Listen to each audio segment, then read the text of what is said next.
This is my teeny tiny little 25mm by Panasonic. But this lens came out in 2016, so it's a while ago. How does it hold up?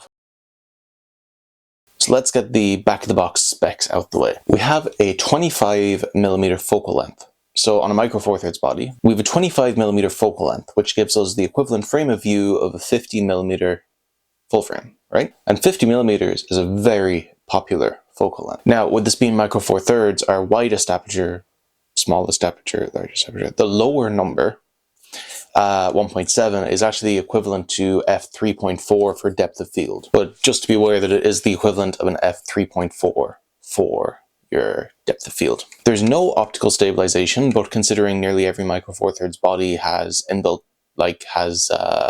in-body stabilization, that's not the end of the world. It has a 46mm filter thread, which is pretty small, but it's, it's a small lens. We have a built-in lens hood that screws to the outside of the lens, so you can use that if you want, or if you don't, it just folds back like that and it doesn't take up much space. And the lens is pretty light at 125 grams. Build quality wise, we do have a metal lens mount, but besides that, it is all plastic, of course, for the glass. But it's not bad plastic. It's good quality plastic and it feels pretty solid. It's got a nice matte finish. And the focus ring is actually plastic as well, it's not rubber. And I know some people don't like that, they prefer to have the grip. But in 20 years, this lens isn't going to be covered in black goo because rubber just wants to turn back into oil. My only complaint with the build quality of this lens is that it's not weather sealed. Now, a lot of nifty 50s aren't weather sealed, and there is a Panasonic 25mm F1.7, I think, that is weather sealed, but this isn't. However, I have had this caught in the rain once or twice, like just for a minute or two, and it's been completely fine. But like, your mileage may vary. I wouldn't shoot with this in the rain. And while the Panasonic is weather sealed, it's also like 2.5 times the price. So, So the first pro is really just true for prime lenses in general, and it really forces you to work on your composition and zoom with your feet. My most used lens of all time probably is the Lumix 12-60. It's what I'm filming this with. Yeah, you can zoom in with that lens, but then you're changing the focal length and you're going to get distortion, and that's going to change compression. It's going to give you like more distortion. Not being able to just quickly zoom in and being forced to maybe take a step this way and angle your camera up slightly, it's a pro. There's a reason that a lot of people always recommend people get a fast prime as their second or third lens. So I mentioned the speed of this lens, so that's what I mean is the aperture. It can open up quite wide at f1.7 or the equivalent for depth of field at f3.4. But at f1.7, it's pretty good for low light stuff. If you're shooting on like a grey dull day, you can just open up the aperture as opposed to having to bump up your ISO, which I actually prefer because microfourthirds noise is kind of easier to get noise, we'll say. I've taken this lens to a few gigs. I shot a gig in Limerick with this lens and my G9. Had f1.7 the whole gig, noise probably didn't go above 6400, and then a slight denoising, and everything was brilliant. And just for gig photography in general, it's really small and unassuming. If you're shooting gigs with this, you're going to want to be in a pretty intimate small gig. You're going to want to be close to the stage. And like I said, even if you're just shooting on like an overcast grey evening, you can just open up your aperture a bit. So this lens is small, but it's not as small as some of the primes that you can get from microfourthirds. So think of the 20mm by Panasonic, the 17mm by Olympus. They're like pancakes. And this is more like a flapjack. I don't know pancakes. It's pretty big. I would say it's about as tall as the Canon, the old EF Nifty 50, right? The old tried and true 50mm f1.8. But it is thinner. But this lens is incredibly small and light. You can fit it in pretty much any camera bag, in any pocket imaginable. I reckon you could probably even squeeze this into like the accessories pouch on a few camera bags if you really had to. So there's no excuse to not have this lens in your bag. It weighs less than an apple, right?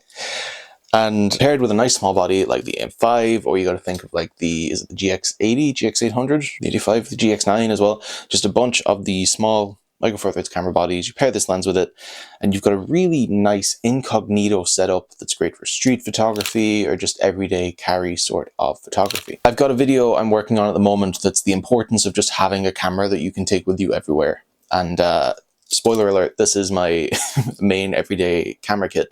So if that's something that appeals to you, give a subscribe. Cons. It can be quite tough to get a shallow depth of field unless you're shooting a subject like this far from the camera and your background's way over. Now, that's for a few reasons. That's because your depth of field is dependent on two things, your aperture and your focal length. And while this gives us the frame of view of 50mm, it is still a 25mm lens. It's going to act like 25mm, which is kind of not wide, but it's not, it's not a, you know what I'm saying. And because our aperture, when we stop all the way down or up, or when we open it up as much as we can, it's only at the equivalent of f3.4. You can still get your out of focus backgrounds, but you just kind of just be mindful that this won't get you the creamy backgrounds that the like EF 50mm F1.8 will, just because it's technically 25mm and the aperture doesn't open up. And like I mentioned before, there's no weather sealing, which does kind of put a bit of a deal breaker for me carrying this as my fully everyday kit. I live in Ireland. It rains a lot. It's actually drizzling right now. So if you can hear rain, that's that. And while I've got this lens, like, it's got caught in the rain once or twice, I wouldn't want to do a full shoot out in the rain like I would with this 12-60, for example. Some people have said that the sun stars you get with this lens don't look that great. So sun stars would be you go to like your narrowest aperture, so f22, and you get a picture of like the sun, and you can see like the aperture blades almost, right? Some people have said that doesn't look that great. I've tried it and it seems all right, but I'm not like looking for that with my photography. Do you know what I mean? It's not something I aim for, but if it is something that you want to get, you can get that effect. My final thoughts on this lens. I think there's a reason why Panasonic made this lens. I know that sounds a bit daft, but you got to think, when people get into photography, they have their kit lens, right? For most systems, that's an 18-55 or something about that. People go one of two ways. They either think, oh, I like my kit lens, but it could do more reach. So they get themselves like a 70-300 or something like that. Or they think, oh, I like using my kit lens, but it's not great in low light. Let me get something faster. So they go for a fast prime. And the most common fast prime is a nifty 50. And there's a lot to love here for a low price. I got this on MPP for about €120. I think they're still at about that price, which, that's pretty cheap for a lens. And for video, this lens does pretty great. I don't have great filming conditions in here. It's a pretty dark room, but for like out in the field stuff, brilliant. And when you pair it with a nice little body like this, you have quite an attractive setup that looks good. And if your camera looks good, you're going to want to use it more, which means you're going to take better photos. But it's also super incognito. You're not going to be there and having your lens go whoop because you're zooming in on your subject. You know what I mean? If you're doing street photography.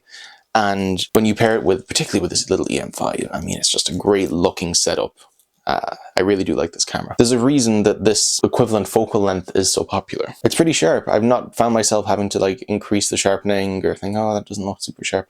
It's a sharp lens, it focuses fast, there's a lot to love here. I'm trying to think what you could call that, because it's not really a nifty 50. A surprise 25? A thrive 25? The thriving 25?